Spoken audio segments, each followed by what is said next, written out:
Bonjour à toutes et à tous, bienvenue sur Grand Lille TV, merci de nous rejoindre en direct et en continu au cœur de cette matinée de l'info dans votre métropole lilloise, mercredi 24 avril ce matin, 7h30, bon réveil, bon appétit si vous prenez votre petit déjeuner peut-être en notre compagnie et bon courage si vous partez travailler. Et voici en 10 minutes l'actualité près de chez vous, la météo et l'infotrafic.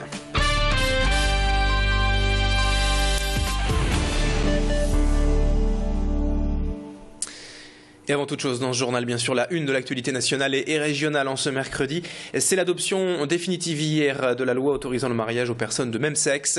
Le fameux et tant attendu, mais aussi décrié mariage pour tous. Le texte a donc été voté hier par l'Assemblée nationale et sera désormais inscrit dans la Constitution française. Les députés ont donc adopté la loi par 331 voix pour et 225 voix contre, permettant à la France d'être le 14e pays dans le monde à autoriser le mariage homosexuel. Il faudra tout de même attendre le mois de juin pour assister aux premières unions, le temps que la loi soit officiellement promulguée.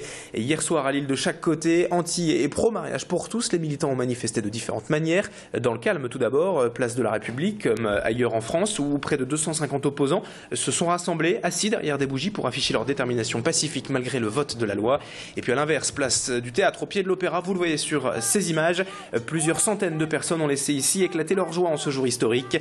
Les différentes associations de défense des droits des homosexuels, des politiques mais aussi de simples citoyens étaient réunis pour célébrer l'adoption du mariage pour tous. Une soirée de fête hautement symbolique pour beaucoup de ces personnes, comme ont pu le constater nos journalistes sur place lors de ces deux rassemblements hier soir à Lille, avec tout d'abord les explications, le sentiment de Delphine Ramette, porte-parole du comité régional pour l'égalité, puis après on entendra le sentiment d'un opposant réuni place de la République. On est clairement satisfaite, d'autant plus au vu du nombre de voix, 331 voix pour, 225 voix contre. C'est une large majorité pour nous et c'est donc une très très grande victoire. Notre voix aujourd'hui s'élève effectivement pour célébrer le vote de cette loi, mais aussi pour rappeler que nous luttons contre l'homophobie et que nous ne tolérerons pas les agressions homophobes. Le référendum aurait été plus judicieux et je pense qu'il n'a pas recouru au référendum et je crois que c'est une erreur parce que ça va... Vous savez, il ne faut pas faire un référendum pour n'importe quoi. Mais il y a des moments où la société, bon, quand on touche à des problèmes qui changent la société, parce que ça change la société, on est bien d'accord, eh bien, on doit faire participer l'ensemble des Français. Autre information et autres images à la une dans cette édition. Ce matin, une impressionnante opération de police hier à Marquette avec la destruction de 1732 armes à feu. Un stock considérable est détenu par la police depuis plusieurs mois et qu'il a donc été finalement décidé de détruire hier vu les quantités devenues trop importantes. À noter que toutes ces armes ne proviennent pas de saisie judiciaire mais de propriétaires de la région les ayant remises à la police dans le but de les détruire.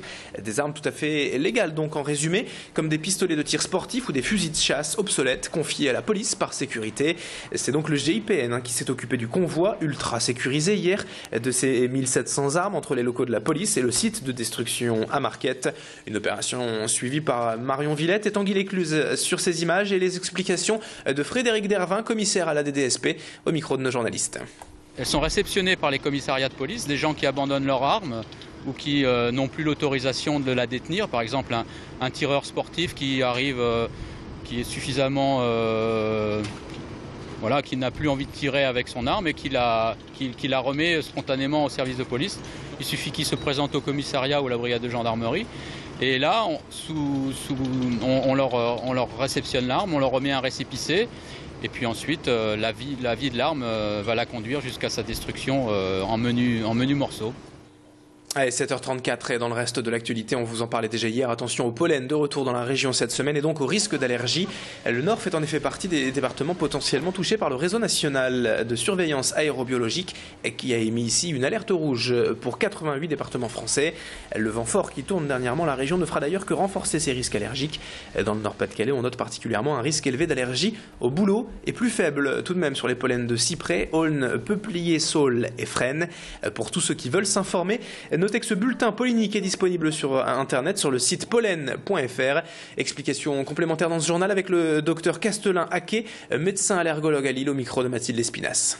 Les conséquences sont essentiellement au niveau clinique pour les patients, ce qu'on appelle le rhume des foins, donc le nez qui coule, les yeux qui grattent, les éternuements et dans certains cas plus difficiles, des épisodes de toux ou même parfois d'asthme, ça peut aller jusqu'à la crise d'asthme. Ça impacte beaucoup la qualité de la vie des patients et donc c'est très important pour eux en sachant que c'est très fréquent et même de plus en plus fréquent chez nos patients depuis ces dernières années. En pleine période de vacances scolaires et pour terminer ce journal, voilà une idée de sortie pour les enfants à présent et sous le soleil prévu aujourd'hui et demain dans la région. Le parc de reconstitution archéologique Asnapio de Villeneuve-d'Ascq propose en effet de découvrir les habitats de nos ancêtres de la préhistoire au Moyen-Âge. Des visites organisées pour comprendre comment, dans quel environnement vivaient nos ancêtres. Pendant cette semaine de vacances également, le parc propose des ateliers sur le thème de la construction pour apprendre donc comment bâtir un toit en paille, un mur en torchis ou une cabane en bois. D'autres ateliers sont proposés également comme la fouille, la poterie et bientôt peut-être le retour de l'atelier tissage.